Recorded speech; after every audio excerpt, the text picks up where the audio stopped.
वेदशास्त्रांचा base म्हणजे ब्रह्मसूत्रे, ज्यावर अनेक आचार्यांनी भाष्य केले आहे.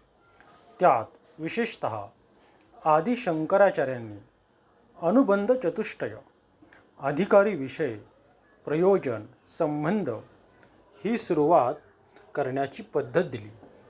त्याच पद्धतीने विचारसागर ग्रंथातही सुरुवातीला अनुबंध चतुष्टय समजावला आहे. म्हणजे कोणाला हे ज्ञान घ्यायचं आहे, काय विषय आहे, काय फायदा होणार आहे आणि सगळं एकमेकांशी कसं जोडलेलं आहे.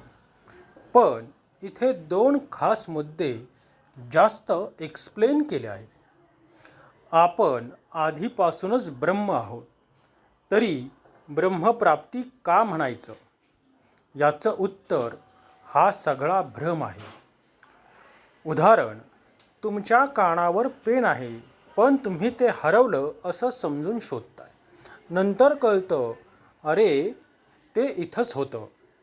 तरी आपण म्हणतो मला पेन मिळाला, म्हणजेच काही नवीन मिळालं नाही, फक्त चुकीचा समज गेला.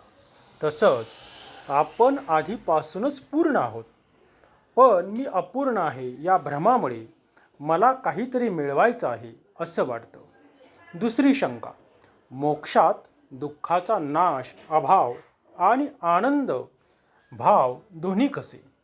उत्तर, दुःख खरं नाही, ते फक्त भ्रम आहे. जसं दोरीवर साप दिसतो, साप नाहीसा झाला म्हणजे काहीतरी नष्ट झालं नाही, फक्त दोरीच उरली. सत्य.